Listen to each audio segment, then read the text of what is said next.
Hello friends, आज हमारा नया टॉपिक है डिफरेंशियल इक्वेशन अवकल समीकरण।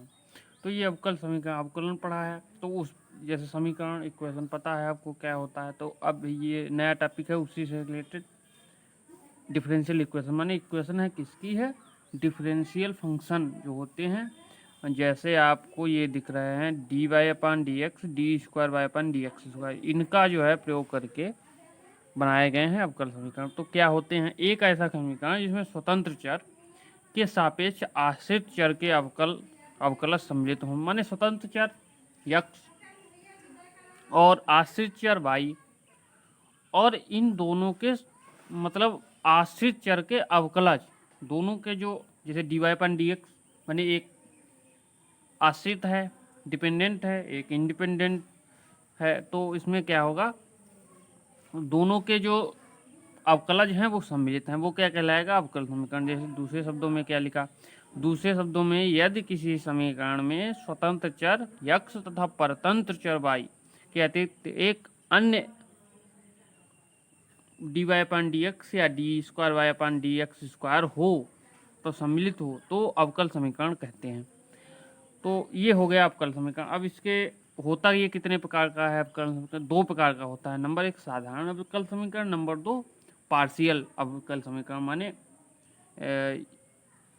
आंशिक अवकल समीकरण। अब आंशिक अवकलन क्या होता है तभी पता चल पाएगा आंशिक, लेकिन थोड़ा सा इसमें हम दिखा रहे हैं आपको। तो क्या है, एक पहला क्या है, साधारण अवकल समीकरण, मतलब सिंपल इफ डिफरेंशियल इक्वेशन। इसमें क्या होता है, जिसमें केवल एक स्वतंत्र चर हो, साधारण अवकल समीकरण कहलाता है। ये एग्जाम्पल जैसे आपके एग्जाम्पल क्या हो जाएंगे, d Y upon D x equal to m, ठीक है, d square Y upon D x square और बराबर ए एक्स प्लस बी। उसके बाद में जैसे एक और लिखते हैं, D Y upon D X का whole square plus 2 D Y upon D X plus 9 equal to 0, जैसे ये दिए गए हैं। तो ये आपका कहलाएगा। माने इसमें क्या सीधा सीधा है कि जिसमें स्वतंत्र चर एक हो, माने जो यक्स के रिस्पेक्ट में हो रहा तो यक्स के रिस्पेक्ट में ही हो अवकल समीकरण। जैसे d Y upon D x, d square Y upon D x square, मतलब यक्स में ही होगा। अब जैसे एक यहाँ पर एक्स में कर दें, एक D Y upon D T का अवकल समीकरण जोड़ दें, तो ये जो है साधारण अवकल समीकरण नहीं है, फिर ये आंशिक। तो दूसरा प्रकार क्या होता है, तो फ्रेंड देखो ये लिखा हुआ है आंशिक अवकल समीकरण, पार्शियल डिफरेंशियल इक्वेशन। ऐसे समीकरण जिनमें दो या दो से अधिक स्वतंत्र चर तथा उसके सापेक्ष आंशिक अवकलज होते हैं। जैसे डी वाई स्वतंत्र चर है एक्स, दूसरा स्वतंत्र चर है वाई, तो दोनों के रिस्पेक्ट में अवकलज है। ये एक्स के रिस्पेक्ट में जेड का अवकलज, ये वाई के रिस्पेक्ट में जेड का अवकलज। अवकलज माने डिफरेंशिएशन। तो ये क्या कहलाएगा, पार्शियल डिफरेंशियल इक्वेशन। तो अब इसमें एक और चीज़ है आपको पता होनी चाहिए, क्योंकि जब ये पढ़ रहे हैं तो वो उसके बिना पढ़े तो काम होगा नहीं। तो इसके आगे हमारा टॉपिक होगा अवकल समीकरण की कोटि। तो इसमें नया टॉपिक क्या है, अवकल समीकरण की कोटि। किसी अवकल समीकरण कोटि उस अवकल समीकरण में संबंधित स्वतंत्र चर के सापेक्ष आश्रित चर के उच्चतम कोटि के अवकलज की कोटि द्वारा परिभाषित होती है। जैसे d Y upon D x बराबर ई की पावर एक्स, तो अधिकतम अवकलन कितनी बार हुआ, एक बार, तो ये क्या कहलाएगा, इसकी कोट कितनी है, एक।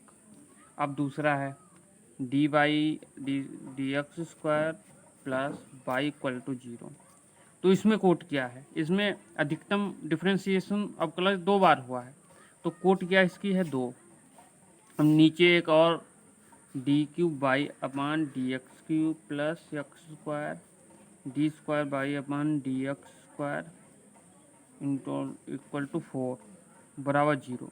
अब इसमें अवकलज की कोट कितनी है, तो ये जो है जैसे स्क्वायर है, स्क्वायर की घात 4 है, लेकिन अधिकतम अवकलज 2 ही है।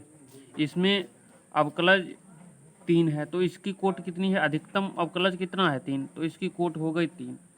तो हमारा नया टॉपिक है अवकल समीकरण की घात। डिग्री ऑफ डिफरेंशियल अवकल, देखो इसकी परिभाषा लिखी, परिभाषा का स्क्रीनशॉट सब लोग ले लीजिए।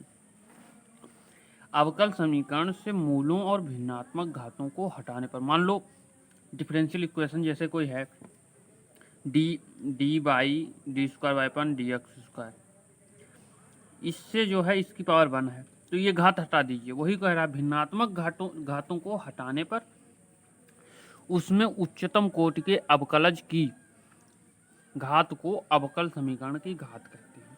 तो ये काट देते हैं, नया एक हम लिखते हैं आपके लिए। तो ये देखो हमारे पास एक दिया गया है, इसमें बताते हैं कितना घात है। देखो यहाँ पर डिफरेंशियल इक्वेशन है, 1 टाइम डिफरेंशिएशन हुआ, यहाँ पर 2 टाइम डिफरेंशिएशन हुआ है, 2 टाइम डिफरेंशिएशन हुआ। अब इसकी पावर 2 है, इसकी पावर 2 है, लेकिन इसकी तो देखो इसमें इसकी 2 टाइम डिफरेंशिएशन 1 टाइम, लेकिन घात दोनों की बराबर।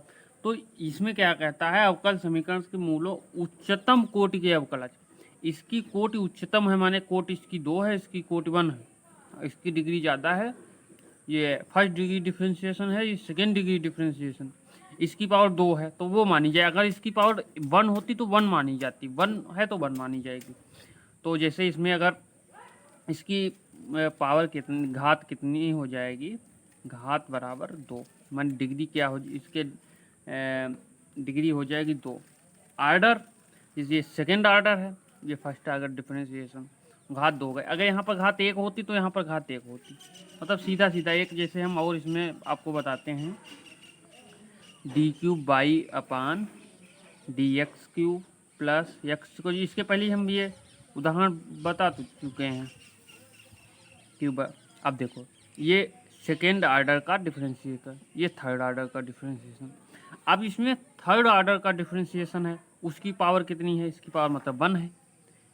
तो इसमें आर्डर की बात करें, उच्चतम कोटि के अवकलज, उच्चतम कोटि का अवकलज ये है, इसकी पावर कितना 1, हाफ होगी तो वो हटा दी जाएगी, तो वो 1 ही मानी जाएगी, 1 मानी जाएगी। तो इसकी घात कितनी हो गई, इसकी घात हो गई आपकी 1। इस प्रकार से ये अवकल समीकरण। अब इसके थोड़ा सा अवकल समीकरण के आगे जो महत्वपूर्ण सवाल हैं वो समझाएंगे, कैसे अवकल समीकरण निकाले जाएंगे। तो फ्रेंड इसमें हमारा एक ये समीकरण इसको निकालना है, मतलब समीकरण ये बनता कैसा है, इसके रिलेटेड सवाल है। X square plus Y square बराबर ए स्क्वायर के समस्त मानों के लिए अवकल समीकरण प्राप्त हो, मतलब समस्त मान क्या, ये स्क्वायर, ए की जगह पर कुछ भी लो, बड़ा व्यक्त है छोटा व्यक्त है, तो यहाँ पर ये क्या हो जाएगा आपका, ये समीकरण बता रहा कि इसका केंद्र 0,0 है, इससे ये पता चल रहा। तो ये समीकरण है, इसका हम अवकल समीकरण कैसे निकालेंगे। इसमें अचर कितना है, कांस्टेंट 1 है, तो इसका कितने बार डिफरेंशियल अवकलन करेंगे, केवल 1 बार अब करेंगे।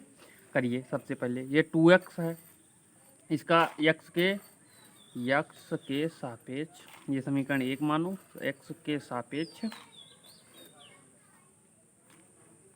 अवकलन करने पर, आप x के सापेक्ष अवकलन करेंगे, करो इसका अवकलन हो जाएगा 2x प्लस 2y, और फिर y का अगेन होगा, क्योंकि y उसमें x था, इसमें y है, तो पहले y इसकी घात का होगा, उत्तरोत्तर होता है अवकलन, ये तो पता ही होना चाहिए। फिर dy अपान dx, और फिर उसके बाद में इधर कांस्टेंट है 0, ये आपका क्या हो गया अवकलन। उसके बाद में 2 कॉमन लेके इधर भेज दो, तो ये क्या हो जाएगा x plus y d Y upon D x बराबर 0। ये अवकलन समीकरण, मतलब जिसमें कांस्टेंट दूर हो गया, अवकल समीकरण ये बन गई इस प्रकार से। इसमें देखो एक कांस्टेंट था तो 1 बार अवकलन, 2 कांस्टेंट हो तो इस प्रकार से बनाए कि 2 बार अवकलन हो और वो बन जाए। तो एक नया कोई सवाल देते हैं, तो ये नया सवाल ये है, देखो इसमें एक कांस्टेंट a है, एक कांस्टेंट b है, तो इसका अवकलन कितने बार करेंगे, 2 बार करेंगे, तभी वो समीकरण बन पाएगी, तभी ये विलुप्त हो पाएंगे इसके जो a, b कांस्टेंट। एक बार dy अपान डी एक्स, तो माइनस एन ए, और माने एक बार a ऐसे छोड़ दिया, कास एन एक्स का माइनस साइन एक्स, और फिर एन एक्स का अगेन होगा, तो ये sine n x plus b n cos n x ये सूत्र मालूम होना चाहिए। इसके पहले वाले जो सवाल हैं उसमें आपके जो सूत्र हैं, एक बार इसका अगेन अवकलन करेंगे। A cos n x plus b sine n x, माने एक बार इसका किया फिर एक बार अगेन कर दिया है, क्योंकि 2 बार करना है हमको, आवश्यक है 2 कांस्टेंट हैं तभी वो विलुप्त हो पाएंगे। तो ये आपका हो गया। ये देखो वही बन के आ गया जो बाई था, तो D square Y upon D x square और माइनस का एन स्क्वायर इंटू बाई। तो अब ये माइनस का है इधर चला जाएगा, D square Y upon D x square plus N square Y बराबर 0। ये कहाँ है? ये नया अवकल समीकरण हो गया। तो जैसे अवकल समीकरण के लिए बस यही है, उसका अवकलन करो, इधर उधर से मैंने काट दो, अवकलन समीकरण बन जाएगी। थैंक यू दोस्तों, चैनल को सब लोग सब्सक्राइब कर लीजिए। पूरा इंटर की फिजिक्स, मैथ, बीएससी तक, एमएससी तक की फिजिक्स, मैथ और कुछ नेट के भी टॉपिक इसमें समझाए जाएंगे। Thank you.